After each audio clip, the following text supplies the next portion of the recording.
Hello, everyone. Mark Seguin, Minnesota Swim and Vibe, continuing on our podcast series, The Long Course, where the culture of swimming has gone over the last 20 to 30 years, and how do we get it back to some of the better pieces of it that seem to be missing these days. We're on episode 6, where we're going to talk about one of the ways Minnesota Swim and Vibe is looking to influence that.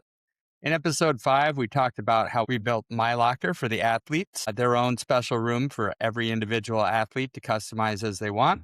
And so they can balance the experiential part of the sport with the results part of the sport, which is one of the main problems that we're seeing. Today, we're going to flip it a little bit. We're going to look at what Minnesota Swim and Dive has built, Swim and Vibe. We're going to flip it a little today and look at what Minnesota Swim and Vibe has built for the high school coaches and hopefully expanding in club coaches at some point as well. We'll see, but definitely focused on our high school coaches first. So I love My Locker for the athletes because it's incredibly customizable. It's rich, it's deep, it's engaging. We look at what we did for the coaches and we built what's called My Teams. And that's really built on a lot of my own experience and frustrations in the sport when it comes to administrative work and not having the tools that I would like to have to run practices, to run a program, to prepare for meets, all that stuff. My Teams was built a couple different ways. One, to reduce the amount of time coaches have to spend on admin work. Okay. Nobody likes it. It's taking away time that you have to spend on the work that you probably don't like.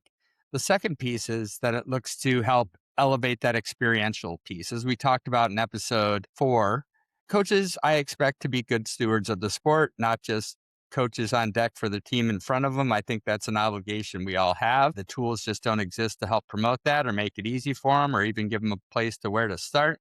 And I think My Teams for Coaches does exactly that as well. And for the coaches out there, remember, this is going to help you. This change in culture is going to help you specifically in the long run. If you're tired of results obsessed parents or kids swimming club instead of high school because they think they're going to be a little bit faster, or you're tired of kids dropping out of your program after a year or two because they just don't feel like they belong, these are the tools to help support that for you.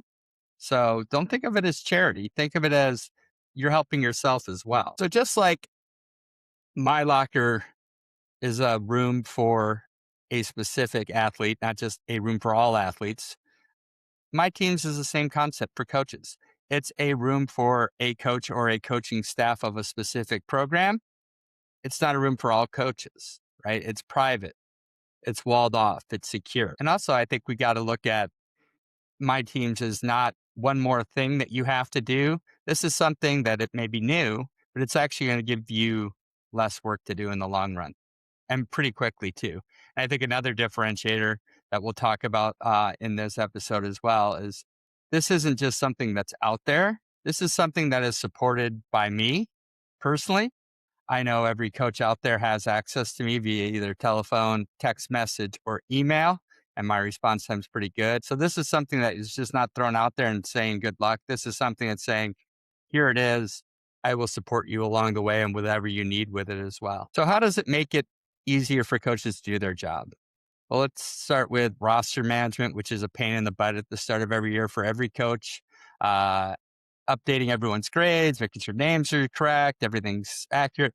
We have a very robust, easy to use roster management tool. We help with meet entries. We help with practice structure. We help with all sorts of tools to look at the data that's collected on your athletes, and a whole bunch of tools, not only just to track their progress as far as time, but as in the number of events they're competing in, their versatility, and things like that to get a true picture of growth and development, and not just are they getting faster each time they're swimming, because we know that just doesn't happen.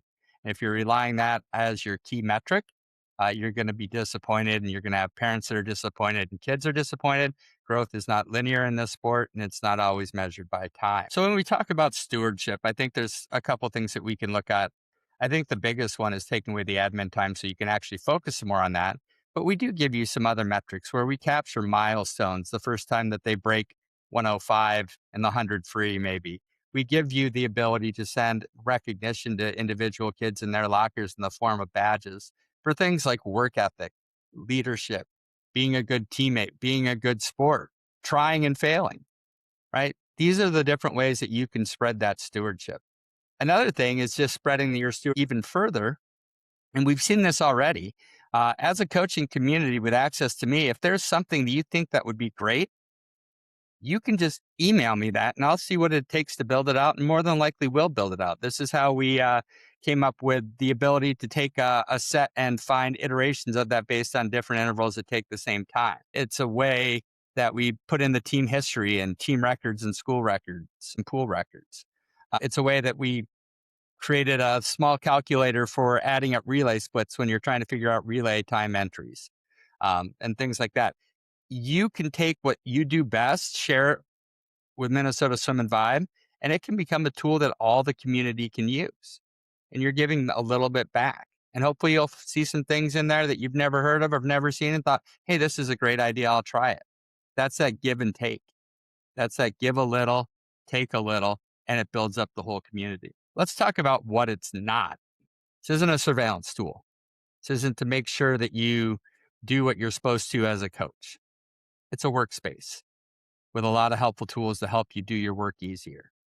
It's not accessible by fans, parents. It's not accessible by swimmers. There are a few things certainly you could share, but that's completely up to you. It's also not a replacement for coaching. Just because you use this doesn't make you a good coach. It just gives you more time to focus on other things than administrative work. I think I said this earlier on, but I want to reiterate this because this is not something more to do. This replaces a lot of stuff that you already do and just makes it easier to do. So here's my ask to coaches with a little bit of hopefully not too fiery message as well. I want coaches, and I know all the high school coaches are aware of it. I've sent out emails. It's been available for 2 months now. And every week I send out an email with some updates and how to register, and please check it out and provide feedback. Anyway, coaches, register. And I know that is something to do, but it's a 30-second ask. It's a name and an email, and no one's going to do anything with the email. That's all it takes. Try it, check it out, ask questions if you need to. If you need training, I'll provide it. We'll do it one-on-one via Zoom. If you hate it, fine, delete it. But trying's the thing. That's the first step. I want to get a little into that. So as I mentioned, we've been sending emails out to coaches, and there's about 140 of them. And we have less than half of the coaches in the state that have even registered and looked at it. And that's a problem to me. And we'll talk about that more in a later episode of this, about the obstacles to this balanced community where we, and we'll talk about that a little more in a later episode, where we're trying to change the culture of the sport, where the current has drifted us to this results focused and the problems that it's caused, that we see as coaches, as we see as athletes, and we feel as parents. One of those big obstacles is the ability to change, or the inability to change, actually. We'll talk about that more. But anyway, my ask is, coaches, register, try it out. Provide feedback, shape it to be your own.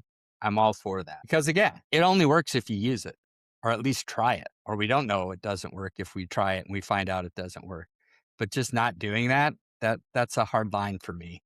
I am here to support you 100%. Like I said, anything from a text to a call to an email. If you want to write me a letter, I'll give you my address. I'll meet you in person. I'll do a Zoom call. Whatever you need, that support is there almost immediately. But you guys got to go out there and try it. That's my only ask for the coaches. So that's my teams in a nutshell. It is a tool built by Minnesota Swim and Vibe where a coach can have their own specific digital space to help them with their administrative tasks and maybe get a little more information to help them coach a little better, create more time so they can give a little bit back to the community and create a better experience for their athletes across the board. On our next episode, episode 7, we're going to talk about what we built for the fans, which is mostly parents.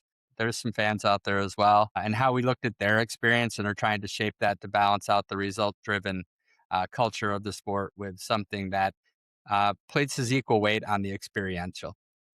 Thank you all. Keep listening. Mark Seguin, Minnesota Swim and Vibe, and I am out.